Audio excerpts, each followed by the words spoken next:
We are here because the dialogue that you did with Bishop Tutu is turned into a film and has attracted a great deal of interest in the world. And it is one of the ways in which your teachings have been helping many, many people. Bishop Tutu, tell me, okay.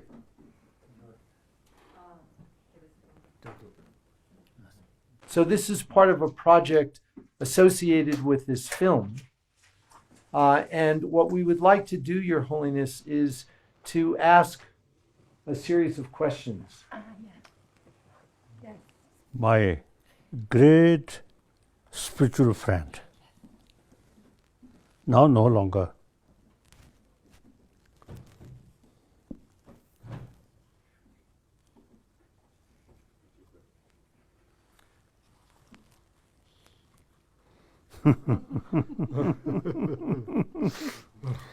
When he came, especially meet me, and he spent a few days here.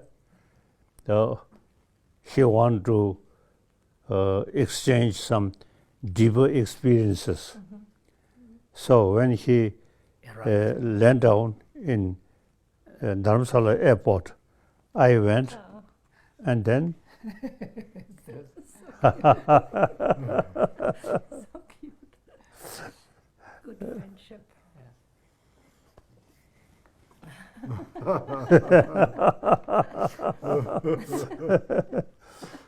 That's great. So we, at a few days, we have some discussions. And also, you see, he spent some time with me, meditation.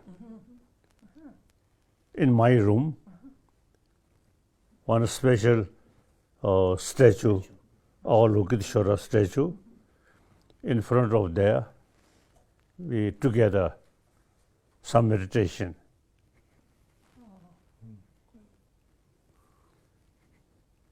And then, of course, we discuss about heartedness, all these things, and the strength of forgiveness, these things. Then, when we departing, he expressed to me, he as a Christian believe God. So after, at time of death, he thinking God, so go to heaven directly. Dalai Lama no believe God, so go somewhere different place. So, frankly speaking, hell. Later, I told this story to some of my disciples. They also express, if Dalai Lama go hell, we also come together. They join. So, I really wonderful Bishop Tutu. Well, the friendship that you had with him and the dialogue that you did has affected so many millions of people around the world, Your Holiness. And this project is part of that. And so we'd like to begin by asking you a few questions. Okay. So the first question is, can you tell us what the role of training the mind is in the face of the challenges that we face in the world today? Actually, without a problem, then you see training mind, almost imagination. Without a challenge, there will be no basis for training. So, when you face more problem,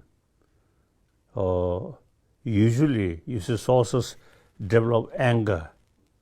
That is the best opportunity to practice genuine compassion. Your sort of sense of closeness feeling towards your friend, no problem. Towards your enemy, now that's important. So one or scripture mentioned the person, so-called enemy, is best teacher of you. Where the possibility develop anger, hatred, that is the best time to reduce that and compassion and respect these sort of people. So that I practice that, very good, very, very helpful. It really gives me inner peace. At the same time, that also I can say inner strength. Then all sort of troublemaker is actually gives you best opportunity to practice compassion. So you must feel grateful all these people. So such practice really very good, very helpful. I come from Amdo. Amdo, usually short temper.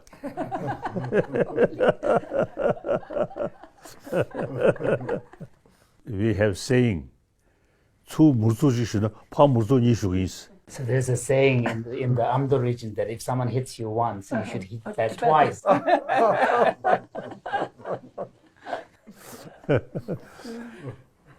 So now,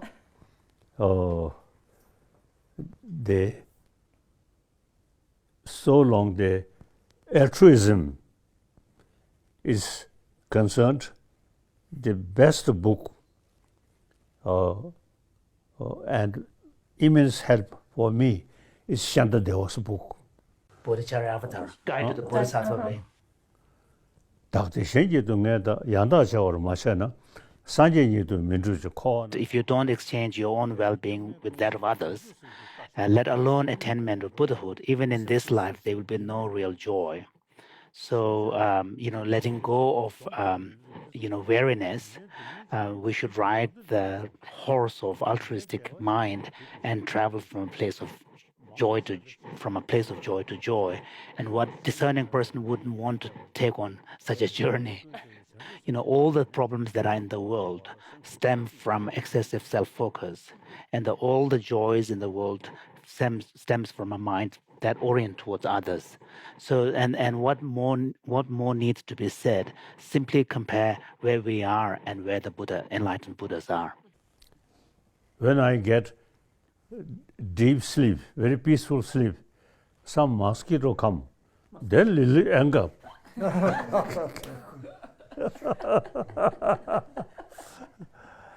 I really feel my life all faces trouble. But this kind of life, the immense help, training of mind, that really gives me inner strength. And 뒤돌이야 내 똥이 따와도 상부 쉽던 거래. So on top of that, of course, I also contemplate deeply on the teaching on emptiness. I have a question to you because I'm doing research on mental health during the pandemic time, during the last 2 years because of the COVID pandemic. And we measured mental health like anxiety, stress, loneliness, depression, right, in thousands of people. And we can see that it's going up. No, we have what is called a mental health crisis. And another data point is that the youngest among us are the most lonely people at the moment. So the 18 to 25-year-old young people, which usually are social, feel lonely and disconnected. First time in loneliness research that young people are so lonely. And so the question is, how can we cultivate joy and hope in the face of all this huge mental crisis, which is worldwide, and especially in the young people? Physical illness, you need medication. The mental level, was the unhappiness, that's entirely depend on training of your own mind. If you train more problem, you gain more inner strength. Keep compassion, altruism. That really gives you inner peace. That also gives you inner strength. So then, any problem, mentally, the more pain, more inner strength. So, that's my own experience. And I am a practitioner of bodhicitta or altruism. It's really immense help. Your Holiness, your teachings on this have been helpful to so many millions, billions of people on the planet. I remember the time when you visited NIH in Washington and you went to the hospital and saw sick patients, many of whom didn't even know who you were, and we could see how beneficial your compassion was for these patients. It touched so many people, and there were Nobel laureates who were with us who had never seen anything like this in their life before. It was so meaningful. And I wanted to ask you, Your Holiness, one of the things that we see in our research is that young children, as you were telling us yesterday in our meeting, they come into the world warm-hearted. They come into the world with basic goodness. And we see in the United States, when they begin nursery school early, when they're 4 years old, they show this kindness. But over the course of school, they become more selfish. So the question is, what can we do to help nurture these qualities that we come into the world with, but we sometimes lose? Since some time back, I have strong because of the view. Modern education, very useful, but not much talking about peace of mind. So now I thinking my visit Delhi, I want to meet some professors of some Delhi universities in our education, not as a religion, but simply how to strengthen basic human nature. Human being, as soon as we born, the mother's compassion really gives you real basis of survival. And then children, they don't care what religion, what nation, whether poor or rich, so long play together and occasionally little fighting. But basically, you see children, very open mind. Now that very nature, I think in our school should continue these sort of things. These qualities. Once people join school, then you see these basic value, not much sort of talk, and then you see different nationality, different religion, then also you see, I think sense of bad competition or these things come. So I have the view